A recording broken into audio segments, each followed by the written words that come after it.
Bonjour Boker Tov, nous allons étudier le Shelishi, la troisième montée de Parashat Vaishlach, dans le cadre du Bet Hamidrash Hillel, Bet Hamidrash fondé à la mémoire du Rav Hillel Pevzner, Zichrono Livracha. Notre étude commence au chapitre 32, Perek Lamed Bet du livre de Bereshit, Pasuk Lamed Aleph, verset 31. Donc voilà, Yaakov a lutté contre l'ange d'Esav, qui l'a baigné à la suite de cela, et donc, Pasuk Lamed Aleph va yikra Yaakov, et Yaakov a appelé Shem Hamakom, le nom de l'endroit où il a lutté contre le malach, Péniel.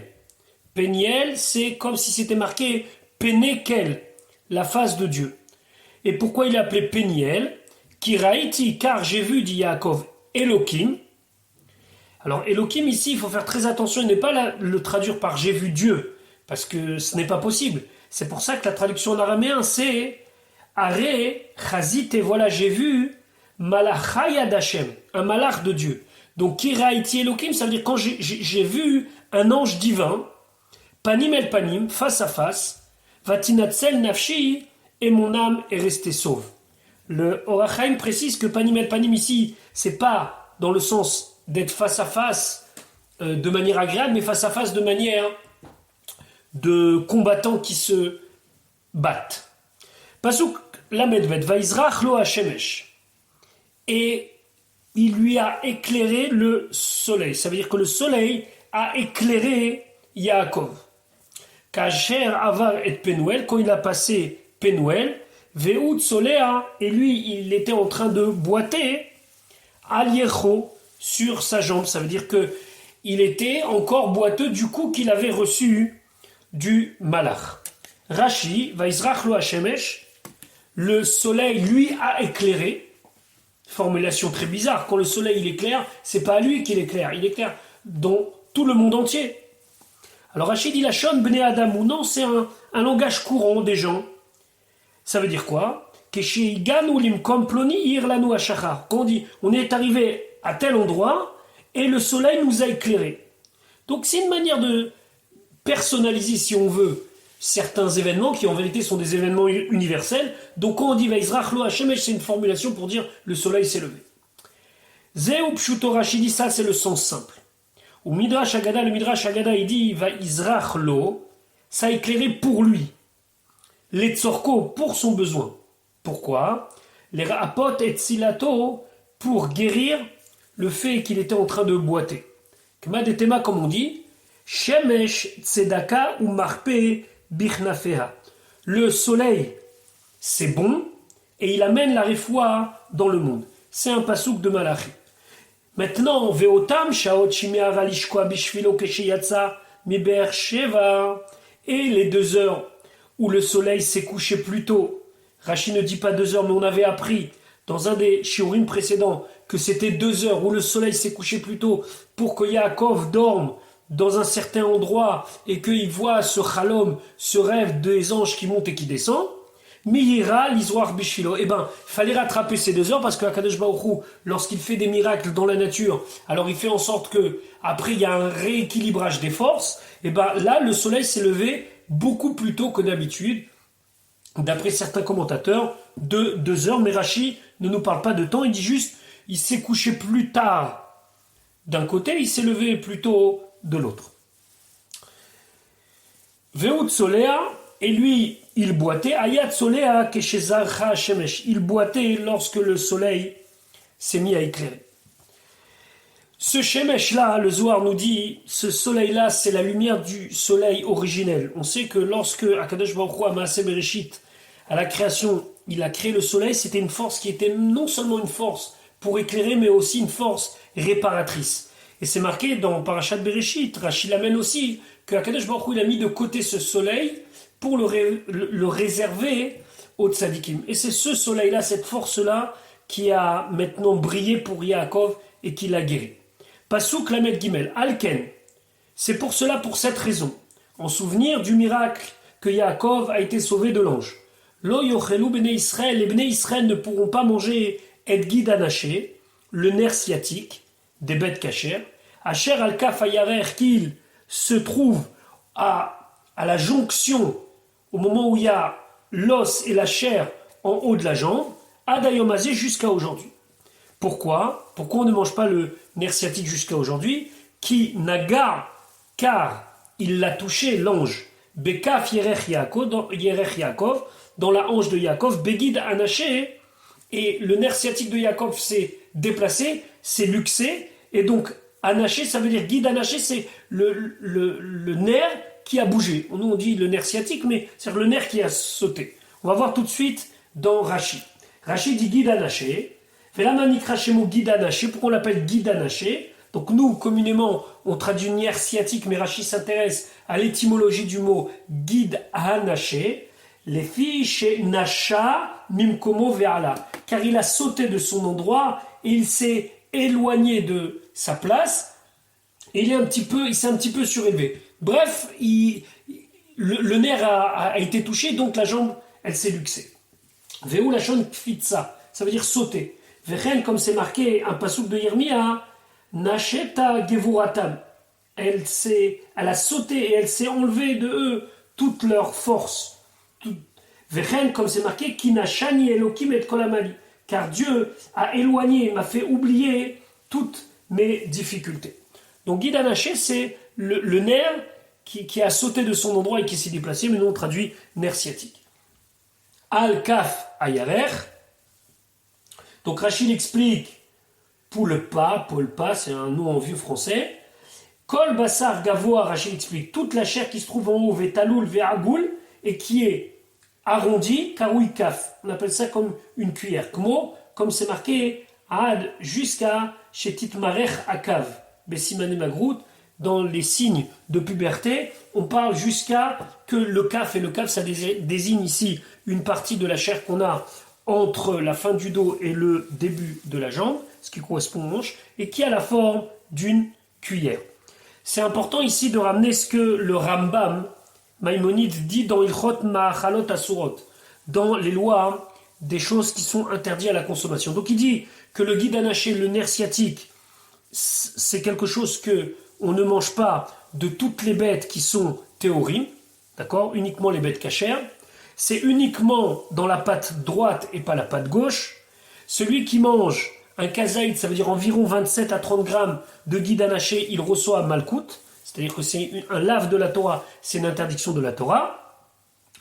Et rajouter aussi le Sefer HaChinour qui explique toutes les mitzvot de la Torah selon l'ordre des parashiot, qui dit que Yaakov, c'est nous qui sommes touchés au niveau de la hanche, et donc on boite, c'est la galoute, mais un jour viendra le soleil final de la Géoula qui va éclairer et qui va, Be'ezrat Hashem, nous guérir.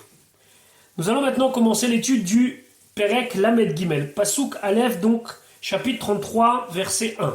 Vaïssa Yaakov Enav. Yaakov, il lève les yeux, Vayar, et il a vu, Veine Esav Ba. Voici que Esav arrivait, Veimo, et avec lui, Arba Meot Ish, 400 hommes. Donc il avait déjà vu toutes les bêtes, etc., mais quand même, Esav vient vers Yaakov. Alors là, Vayachatz et Ayeladim, il a séparé les enfants, Al Léa, selon les enfants de Léa, Ve'al Rachel et les enfants de Rachel, Ve'al Shete Hashefachot et les enfants des deux servantes. Maintenant, il va les placer et ils vont devoir passer devant Esav. Pasuk bet vayasem et hashefachot, il a mis d'abord les servantes, ve'et yaldehen rishona, et leurs enfants en premier, ve'et Léa, Viladea, et Léa et ses enfants acharonim derrière, ve'et Rachel, ve'et Yosef acharonim, et Rachel et Yosef encore derrière. Il s'est dit, les premiers qui passeront, peut-être qu'il va se mettre en colère sur eux, mais au fur et à mesure, ça va se calmer. Et pourquoi il a mis Rachel et Yosef en dernier? Rachid dit Ve'et Léa Veiladea Acharonim. Pourquoi il les a mis en dernier? Excusez-moi, Léa, ses enfants, et Rachel et son fils aussi. Pourquoi eux en dernier? Acharon, Chaviv. Ceux qu'on met en dernier, c'est ceux qu'on chérit le plus. Donc ce qui a donné dans l'ordre Zilpa avec ses enfants, puis un groupe Bilha avec ses enfants, donc servante de Léa, puis servante de Rachel, puis Léa et ses enfants, et au final Rachel et Yosef. Maintenant, Yaakov va se mettre où? Pasuk Gimel. Ve'u Avar lifnem, et lui, il est passé devant eux. Vashtachu arza, s'est prosterné à terre. Sheva pe'amim. 7 fois. À chaque fois, il se prosternait, il avançait. Il se prosternait, il avançait. Ad gishto, jusqu'à qu'il s'approche. Ad achiv, jusqu'à son frère. Rashi dit, Avar lifnem, il est passé devant eux. Yaakov, Amar, il a dit, Im yavo oto racha leilachem, si ce rachat vient lutter, yilachem bi techila, il va d'abord lutter contre moi. Donc vraiment, Yaakov, il fait son rôle de père, il fait son rôle de mari, il fait son rôle de protecteur. D'ailleurs, le Radak, Rabbi David Kimchi, explique que quand on dit Kerachem avalbanim, comme un père qui a pitié de ses enfants, eh ben on pense à Yaakov qui s'est mis devant et qui a dit, je vais d'abord les combattre, qu'ils me touchent à moi, mais il ne les touchera pas à eux. Et quand, dans les tfilotes des Yamim Noraim, on dit à Kadosh Baruch Hu, Kerachem avalbanim, ça veut dire que lui se met devant nous pour nous protéger des mauvaises choses. Donc maintenant, réaction de Esav, Pasuk Dalet. Vayarot, Esav likrato. Esav se met à courir à sa rencontre. Vaïchabekeu, et il l'enlace. Vaïpol al tzavarav, il est tombé sur son cou. Vaïcha kehu, et il l'a embrassé. Vaïfkou, ils ont pleuré. Déjà, qu'est-ce qui s'est passé chez Esav? Pourquoi il court vers Yaakov? Rashi, Vaïchabekeu, Nidgalgelu Rachamav. Ça s'est ouvert toute sa pitié, sa miséricorde. Quand il l'a vu se prosterner autant de fois, 7 fois. Vaïchakeu, il l'a embrassé. Et là, il y a une particularité, c'est que le mot Vaïchakeu, il est avec des petits points. 6 petits points. Sur chaque lettre, il y a un point. Rachid dit Nakud alav. Il est avec des points au-dessus. On a vu déjà, depuis le Sefer de Bereshit, à plusieurs occasions, ces petits points qui apparaissent dans la Torah, d'ailleurs très rarement. Mais là, c'est tout le mot qui est avec des points au-dessus. Vous savez qu'il n'y a pas de ponctuation dans la Torah, mais il arrive, mais très très très rarement, qu'il y ait des points qui soient mis sur les mots. Par exemple, il y a dans Parashat Nitzavim, un passage qui dit Anistarot, Lachem Elokenu, Vaniglot Lanu Olvanenu, et bien là-bas il y a des points sur certains mots. Et là il y a des points sur tout le mot. Vaïchake, où il l'a embrassé. Alors Rachid dit Yeveyash Rolkin Bedavar Azé Bebraïta Desifri. Il y a une discussion dans la Braïta, dans l'enseignement oral de la Torah, qui se trouve dans le Sifri. Il y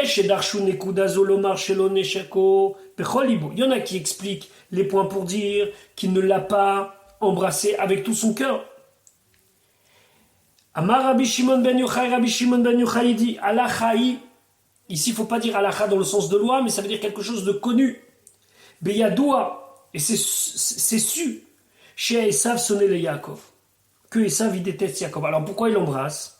Et là, chez Nichmeru Rachamav Beotasha, à ce moment-là, il a fondu. À ce moment-là, c'est ouvert sa pitié, sa miséricorde, je ne sais pas comment il faut dire.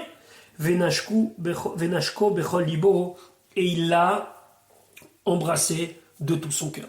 Mais c'était quelque chose d'exceptionnel. Il faut bien retenir cette phrase de Rabbi Shimon bar Yochai, Alachaï beyadoua, c'est connu chez Esav sonné le Yaakov. C'est un axiome pour comprendre le peuple juif en galoute, surtout dans la galoute de Édom. C'est intéressant d'amener qu'il y a un commentateur qui dit pourquoi 7 fois, parce que c'est marqué Sheva Yipol Tzadik, un tzadik qui tombe 7 fois Veka, mais après il se relève. La même chose, le peuple juif, il va tomber, mais à chaque fois se relever jusqu'à qu'il se relèvera, Bezrat Hashem, la dernière fois, à la venue de Mashiach. Pasuk, verset 5. Vaïssa et Enav, il lève ses yeux. Vayar et Hanashim, il a vu les femmes. Vaïta Yeladim et les enfants. Vayomer, il a dit Mi Helelach. Qui sont-ils pour toi? C'est Esav qui demande à Yaakov. Quel est le lien de parenté? Il voit des femmes, il voit des enfants, il ne sait pas. Vayomer, il lui a dit, il lui a répondu Yaakov, Hayeladim, ce sont les enfants. Asher Hanan Elokim, que Dieu m'a gratifié, et Avdecha à ton serviteur. Il lui a dit, c'est un cadeau de Dieu. Rashi, Mi Helelach, qui sont-ils pour toi? Mi Hele, qui sont-ils Yot Shelcha, pour être à toi? Ça veut dire, quel est le lien que tu as avec eux? Vous voyez ici le Ramban, le Nachmanide, qui dit, regardez, la tsniout, la manière dont Yaakov, il s'adresse à Esav. Esav, il lui parle, qui sont-ils, tout cela? Il parle aussi des femmes. Mais Yaakov ne lui répond que sur les enfants. Il ne voulait pas lui parler de ses femmes. Et donc Esav, il a compris, sans même la réponse de Yaakov, que c'était ses femmes. Donc il parle des enfants, s'il parle des enfants, c'est ses femmes. Mais il garde une certaine retenue de sa vie privée. Voilà. C'était une petite montée, Bezrat Hashem, à demain pour le réveil.